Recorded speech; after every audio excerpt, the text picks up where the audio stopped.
Would you look at that? The Detroit Pistons season, an amazing season on top of that. With given their situations they went through the last 2 years, especially that infamous 28 game losing streak, and they finally broke it to the Toronto Raptors of December 28th of 2023. Triple the amount of wins, 44 wins, and earned the sixth seed, stayed out of the play-in. Their season comes to an end because of this dude, number 11, shooting the ball for the series. Hey, it kind of gave me Luka vibes on that shot, yo. It actually kind of gave me that the vibes that Luka did to Gobert last year when Luka was obviously on the Mavericks. Jalen wasn't on the Mavericks, uh, but he got that from his old Mavs teammate. That step back three, same, not the same player, but tied. Man, that step back three, man, from both Brunson and Luka. Both of them were equally cold, but this one, you can argue that this is better because this one decided the series, and then Luka's game winner. It wasn't like he hit it in Game 5 in a close game. He hit it in Game 2 of that series last year. But man, what a shot by Jalen, man. Jalen Brunson, he's the type of player. He's the franchise player for the Knicks. Obviously, I mean we've been knowing this since we saw him in 2022-23. But I think this solidified him as a potential New York Knick great. Greatest New York Knick? Probably not. But he'll definitely be up there. And like Brian Windhorst said, there's never going to be another dude wearing number 11 on his jersey for years to come. Well, for the rest of the New York Knicks franchise. No one's going to wear that number 11 on the back of their jersey, man. But let me just talk about this series, though. This series was one of the most entertaining 6-game series I have ever watched. At least one of them. The only thing that sucks is that we don't get to see a Game 7 between these two. This series is just one of those series that it deserved a Game 7. And I think it would have been that way if Detroit won one of their home games in Games 3 or 4. Which Game 4 was theirs to win. And the refs blew a call. A very obvious foul call on Tim Hardaway Jr., which cost Detroit the win. And you would think it took the wind out of their sails, right? So, but man, what a season! I'm proud. Like I'm not a Pistons fan, but I love what these boys did. I'm proud of Cade Cunningham. Y'all, I was a Cade Cunningham believer the moment he got drafted. I'm not BSing with y'all, man. I loved that he was the first overall pick for the Detroit Pistons, and I thought he was going to be their next franchise star. But unfortunately, his first 3-4 seasons in the league, the team sucked. He wasn't ass though, but his team was. So, but I think Cade is going to get better. And I will say this though about Cade, he had a great series. He averaged 25, 8, and 8, almost 2 steals and a block during this whole entire series against the New York Knicks. But the one thing I think Cade should really improve on is his IQ, because I talked to my dad about this. When you're a young player, you have this urge, because I've seen it with Kobe. Obviously I wasn't born, but I saw that infamous game where Kobe had 4 air balls. I saw that game, and I saw the series against the Pistons in well, obviously Kobe was a much more seasoned vet, but I've seen the consequence of being a young player. You want to show, and we saw this with Anthony Edwards too a few years ago when he faced the Minnesota Timberwolves in the first round, and that got then they got eliminated Game 6. We saw that when you're a young player and when you're not a seasoned enough vet, or you're not a seasoned enough player, I should say, because Cade I guess is a vet, but he's still young, playoff wise, and for NBA standards. But my point is, when you're that young of a player, you have this tendency and urgency to show that, I want to show these fans that I'm the reason we got here, and I want to show the fans that I'm the star player when everyone knows you are the star player. And I think it showed in Cade's play. And look at his 3-point percentage. I think he definitely needs some work on his 3-point on his jump shot because he only had one good game where he shot 40% from three, but he only attempted 2 threes out of 5. Cade shot a horrendous 18% from three. 42%, I guess, it ain't the worst thing in the world, but the problem is he wasn't all that efficient down the stretch. Obviously, 11 of 21 is pretty good. 10 of 25 is decent. 11 of 23 is pretty good. But when you go 6 of 17, obviously the team won in spite of that. I'm not trying to put this all on Cade. All right, but I'm just saying that if he wants to up his game, I think, and I was watching the games too, I think Cade really has to improve his IQ on the offensive side of the ball. I think Cade's a decent defender. He could use some work there, sure. But it's just like, come on. This year, Cade shot over 35% from three, so 35.6% from three. And he dropped off badly from the 3-point line. And I don't know if it was like those young player nerves.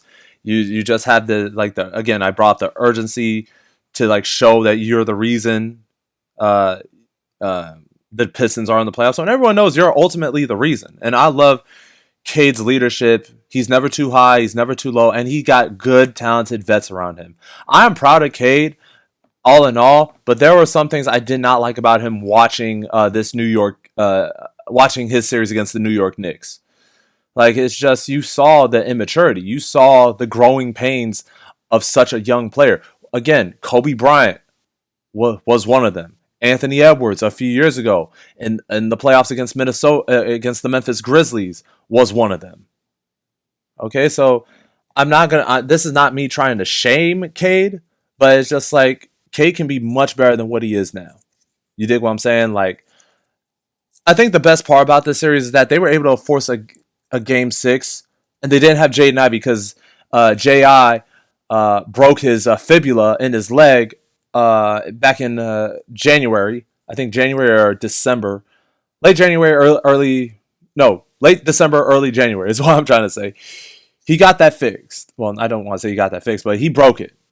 Obviously, critical piece of that team. And he's going to be a very critical piece for Detroit to get to the next step next year. You know what I'm saying? And Beef Stew, Isaiah Stewart, the Black Land Beer is what my mom calls him. He wasn't present either. So I think he definitely would have made a difference. And that's no insult to Paul Reed, because B-Ball Paul, who was another Philadelphia Sixer castaway, along with Tobias, he actually played pretty well for the minutes he was given. I thought every time he came in, he wreaked havoc, and he absolutely was a animal on both sides of the ball, especially getting those boards and getting blocks in the low post. So there are a lot of things that I do like about this Piston team this year, and I think they're only going to get better. I think it all starts with Cade. Cade, I think he has to improve his IQ, because there were 3 games in this series where I was convinced that it's just, you could tell he has a lot of maturing to do if he wants to take his team to the next level. Because I think Game 6 in particular, I think the Pistons the game was tied, right? 113-113. Cade, first of all, he should have at least ran the clock down to give them a chance for a 2-for-1, which I guess that's what he did. But I think Cade went way too early, and Cade had to force up a shot over like 2 backside defenders. He had the angle. Cade had the angle, bro. But the thing is, he had a couple backside defenders, and he missed the shot badly. So I think Cade, and also Game 4, before Tim Hardaway got fouled, and that should have been a foul call. For some reason, Cade did not. He shot it way too early in the clock. Like I think I don't know why he tried to rush that shot there. He had an open look, but I feel like he was rushing a lot of his shots in this series, in spite of the fact he averaged 25, 8, and 8. Again, this is not a knock on Cade. This is just what I saw. I thought it's just the nerves of a young player. It showed. And it showed, and the fact the Knicks were able to close them out. And I'll talk about the Knicks and why I have a bad feeling about them against the Celtics. The Knicks made a lot of mistakes in this game. They let Detroit hang around, and they had to rely on Jalen Brunson heroics, and in Game 6, the heroics of Mikal Bridges, the heroics of Karl Anthony Towns in Game 4. So it's just like it came down to that, but the game was still in grabs because New York made so many dumb because they play so dumb at times, bruh. The Knicks play so dumb, and there were a couple times where the New York Knicks actually could have closed this team out in game 5. They could have won game 2. Game 5, I told my dad and my mom this. The Knicks cannot go into the fourth quarter in and get into a boxing match with the Pistons. That's what I call it. And obviously they did. And for some reason, Tom Thibodeau did the dumbest thing ever. With 2 minutes left, okay, yeah, he took out Jalen Brunson and Josh Hart because they were hurt. Okay, fine. The moment they were about to check back in, they were ready to go. Tibbs left them sitting on the damn scores table. And I understand he had one timeout, but it's just like, dude, you need your players back in the game, bro. You need your players back in the game. And for some reason, he waited until 27 seconds were left.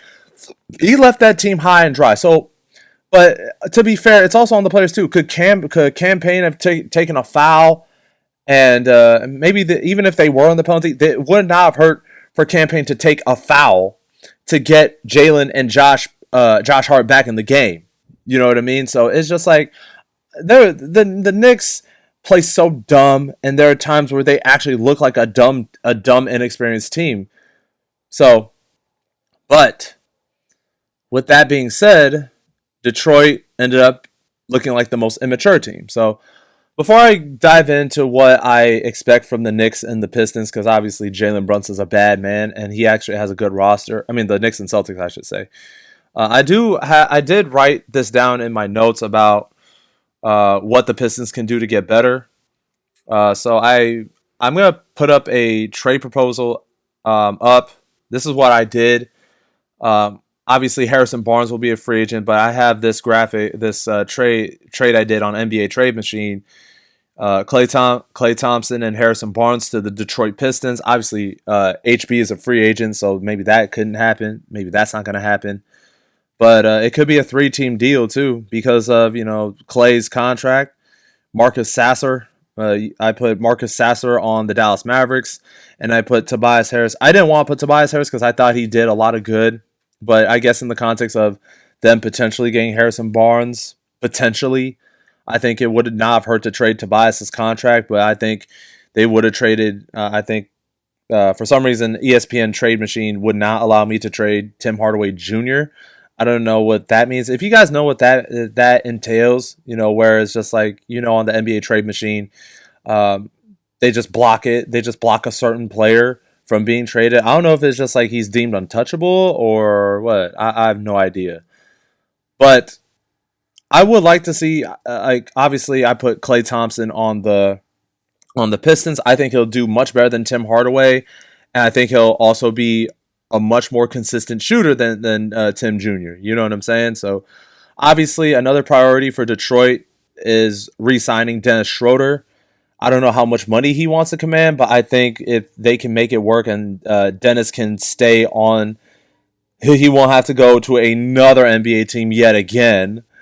Because it's just like, there's this thing with him is just like, bro, he's been on 8 teams since his tenure with the Atlanta Hawks. He's been with the LA Lakers. He's been with the Houston Rockets. He's been with the the Brooklyn Nets, the Golden State Warriors recently before Detroit, and then what else? The Boston Celtics. I forgot that he was on Boston, and then Toronto as well, the Toronto Raptors as well. So it's just like, yeah, Dennis Schroeder has been on 86, pretty much he's played for every team you can think of. He could be another Ish Smith and Jeff Green, you know what I mean? But I won't be surprised if you see him on the Nuggets next year or the Clippers. But if I'm Detroit, I would do everything in my power to keep Dennis because I thought he did a lot of great things off the bench, especially to especially what he could do when Jaden Ivey's back in the lineup.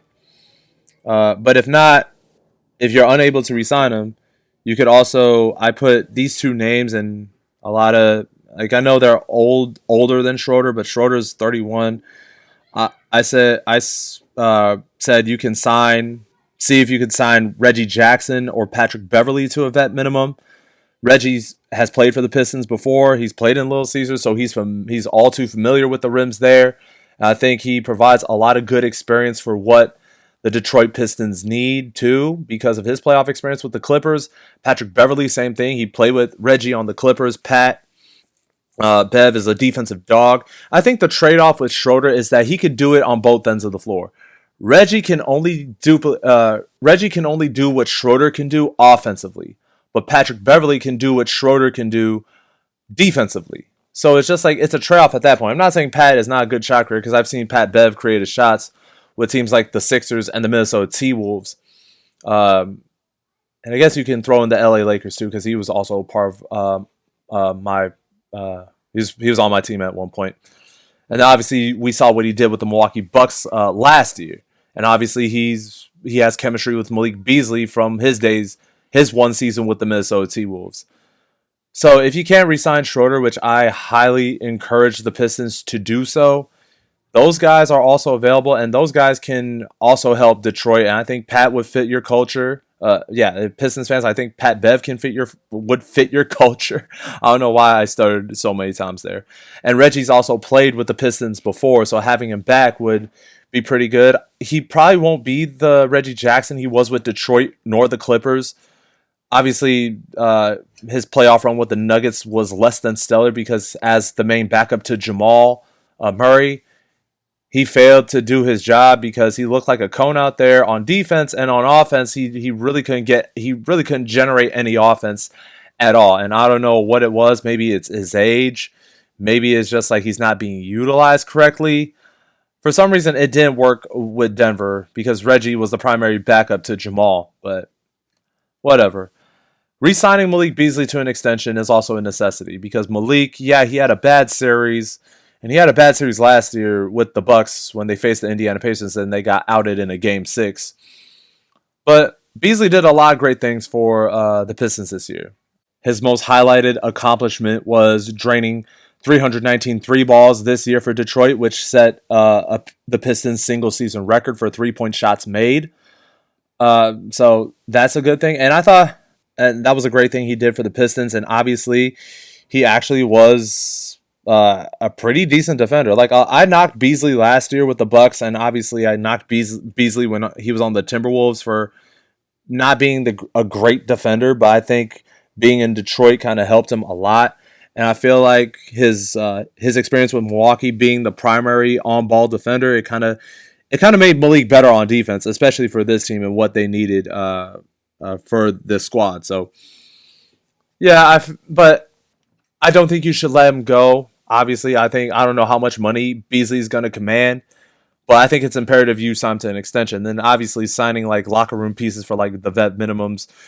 Pat Bev and Reggie could be those locker room pieces, or you can sign guys like a Justin Holiday, a Marcus Morris Sr. Marcus Morris played with Tobias and Reggie in Detroit, and Pat Bev on the Clippers, and Reggie on the Clippers, obviously.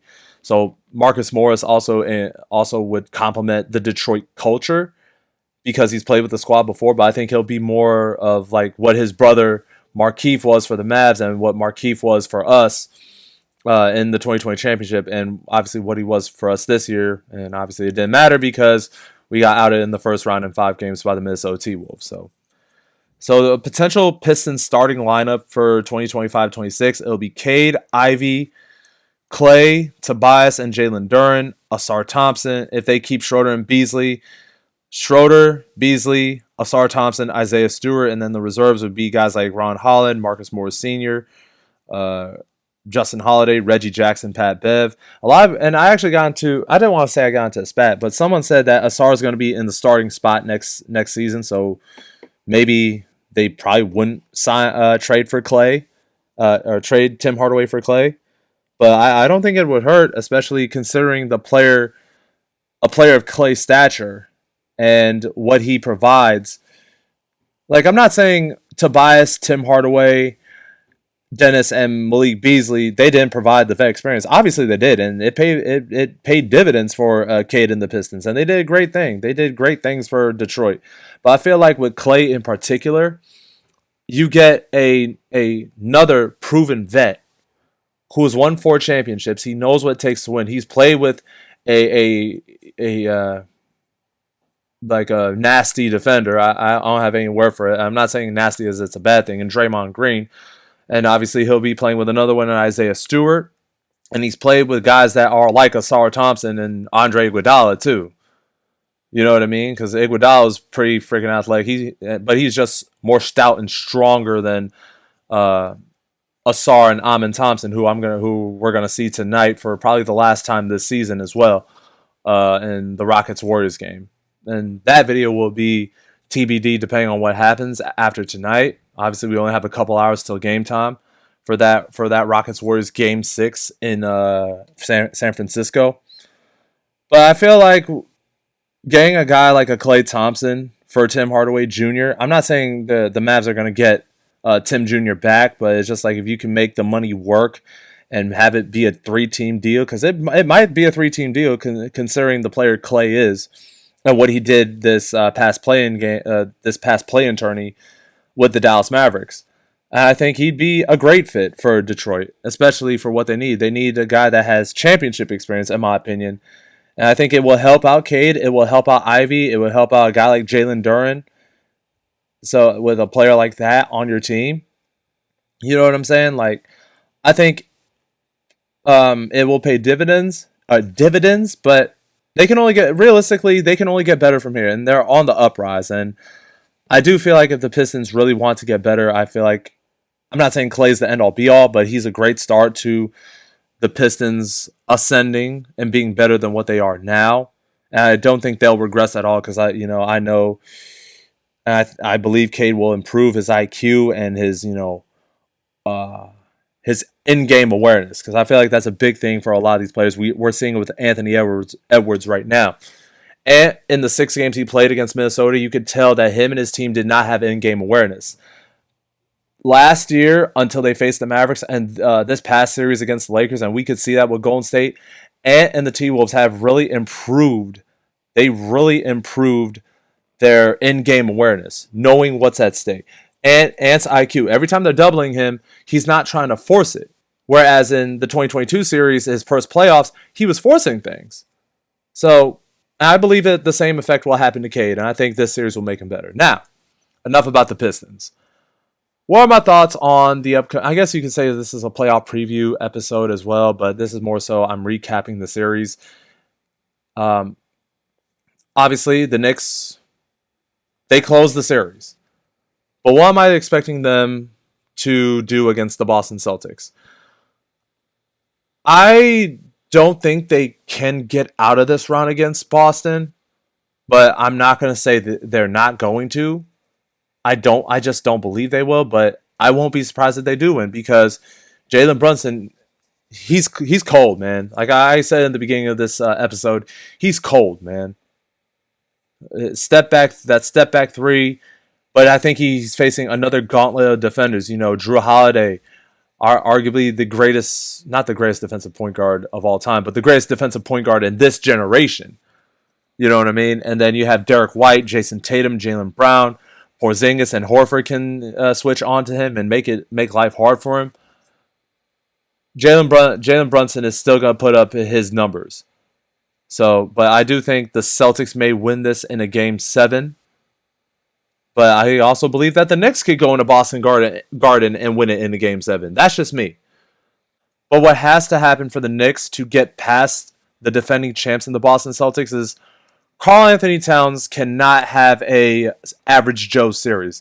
The thing about with him, he was able to get away with it. Like, obviously, he had a great game in Game 3. He had 31 points, but a few of those games he was less than. In Game 4, he had 27 along with that came with those 2 big shots, and then that Steph Curry 3 that he hit, which was absolutely freaking incredible. But if the Knicks really want to get out of the second round against Boston, he cannot be an average Joe this series. And the thing about it is that I said it with Anthony Edwards too. Anthony Edwards was able to get away with it because the Lakers really didn't have defense for his others, and Ant was able to get away with some pedestrian numbers offensively. I'm not saying Ant did not play great, because when it came to like an all-around game, I thought Ant played great. But it's just when it came to scoring, and I'll address this in the Rockets Warriors series recap episode. I'll address it then. I'm not going to go too in depth about it now, but Cat averaged 19 and 10, which is pretty good, 20 and 10, but I feel like against the Celtics, he's going to have to average 25 and 12, and he's capable of doing that. He's more than capable. I've seen him do it with the T-Wolves last year. I've seen him do it a few times this year where he looks like a 25 and 12 big man. So it can't be Brunson or bust when facing the Celtics. Karl Anthony Towns is going to have the series of his life, and I've seen him have great series against all the other teams he's faced in the playoffs last year with the Minnesota T-Wolves, more notably that 7-game series he had against Nikola Jokic and the Denver Nuggets. Obviously, he had a pedestrian series then as well, but because the play of Anthony Edwards and their defense held up, Karl Anthony Towns was able to get away with it. But I feel like he's not going to be able to get away with it this time because the Boston Celtics are just pretty damn good. And the Celtics beat you in so many ways, bro. That's why they're a great team, and I won't be surprised if they end up going back-to-back and winning title number 19. But if the Knicks want to prevent that and they want to get out of the second round, Karl Anthony Towns is going to have the series of his life. Obviously, Mikal and OG, they can get you 20, but it's only when need be. Karl Anthony Towns, New York brought him in for a reason because they didn't feel like they were getting enough from Randall, and Randall was getting hurt. Obviously, the Timberwolves GM looks like a genius now because he had the series of his life against the Lakers. But the problem with that is, there's a lot of variables and optics on it. I think him and Dante made the T-Wolves a lot tougher. Karl Anthony Towns just gave him a lot of talent and a lot more offense. And the reason why they brought Karl Towns in is because the last 2 years they didn't really have a second option. I mean, if they had Karl Towns in the series against the Heat in 2023, the Heat would not win that series in 6. It would be the Knicks winning in 7. That's just me. And if they had Karl Towns last year, I think they beat the Pacers in a Game 7. Again, that's just me. Y'all don't have to agree. That's 100% okay. But with this series, Brunson will be great. Tatum and Brown will be great. But I think this, and I said this with my playoff preview episode with the Lakers and the T-Wolves, it's going to come down to the others. It's going to come down to the supplementary players. Will Karl Towns do enough and give you enough to beat this team in a 7-game series? Will OG and Mikal hit timely shots like they did against the Pistons last night? Because obviously I know what I'm going to expect from Boston's others. But will the others for the Knicks match their energy? If they do, I think I would have a pretty good feeling about the series if I'm a Knicks fan. But that's if and only if those others match that energy. Because for all I know, the Boston's others will play dominant while the Knicks others come up small. And I've seen it happen with this team against the Celtics where they lost their season series. And obviously, I think the first couple games were close. I think it's going to come down to the others and how effective they are offensively. Because I do think this will be a defensive-minded series because OG Anunoby and Mikal Bridges are great defenders. Drew Holiday is a great defender. Derek White, yada, yada, yada. But it's going to come down to what do you have for us offensively? Miles McBride campaign and Mitch Robinson. What are you going to bring to us offensively? Will you come in and help us enough on offense to get over the hump with this team? So I'm very excited. I'm going to go with the Celtics in 7, but I won't be surprised if the Knicks do win in 7. You know what I mean? So it's going to be a great series. I think this will be an epic series. My mom said it's going to be a complete sweep, and I could definitely see that, but that's if and only if a guy like Karl Towns will just refuse to show up. I'm not saying he's going to refuse because obviously every player wants it, but it's just like it's going to, like, maybe the physicality for the Celtics will be too much for Karl Towns and he'll come up small, but it's just like even with that, I don't think it'll be that short of a series. And probably at some point today or maybe even tomorrow, I could do a playoff preview episode about the Cavs and Pacers because I think that'll be a much better series than people realize. I feel like Indiana can get up to Cleveland's tempo. No whiplash. But yeah, I really don't have anything else to say. I hope you guys enjoyed a half hour of me rambling because that's the point of these series recap vids. It's just a half hour of me just yapping and rambling basketball. And if you guys don't think I know basketball, then that's fine. I welcome your critiques, but it's just like, even with that, bro, I love doing this. I'm definitely glad I came back to YouTube, bro, and I'm able to do this again. And this, because I've always loved doing series recap, and this has always been fun. But I just feel like I definitely wanted to come back, turning it up another level. After a 2-year hiatus, which was honestly the biggest blessing for me, because I was going through a lot of changes and such, but coming back to YouTube has meant a lot to me, and I'm glad I'm here. I'm back. I'm ready to go, and I'm ready to continue this. I'm ready to continue this, and I think for the fun, and then a little upcoming thing about the finals. I'm gonna do the same thing that I did in season 1 of series recap, where I go over the first 2 games, I go over the next 2 games, and then I just recap the entire series thereafter. That's it, if and only if it does go to like six or 7 games. So I'll do the first 2 games. I'll cover the next 2, and then I'll just go from there. And I think the conference finals. I'm probably not going to do like the first 2 games. I'm just going to cover it like I did in 2021. But again, for the foreseeable future, I'm definitely blessed to be doing this again with y'all, man. And I hope you guys enjoy these episodes of just me, just rambling and talking, and talking basketball. So shout out the Pistons, man, for an amazing year, and shout out the Knicks for gutting it out and winning the series. May the best team win. All right. Hope y'all have fun with me today, man. I may be back with the Houston Rockets Golden State Warriors series recap episode, depending on what happens tonight, because for all I know, it could go to a game 7 in Houston, but I do think Golden State closes it out. I will be definitely doing it later tonight, if not Saturday. But until then, that's the end of this video. Thank y'all for tuning in. That's the end of this video. I'm X. Deuces. Oh yeah, one more thing about the Pistons. Asar Thompson, keep your head up, bruh. Like, you're a great defender. You and Amin are going to be great players in this league for years to come. That shot is an example of growing pains. But, I think, again, they're going to be great players in this league for years to come. Asar, keep your head up, bro.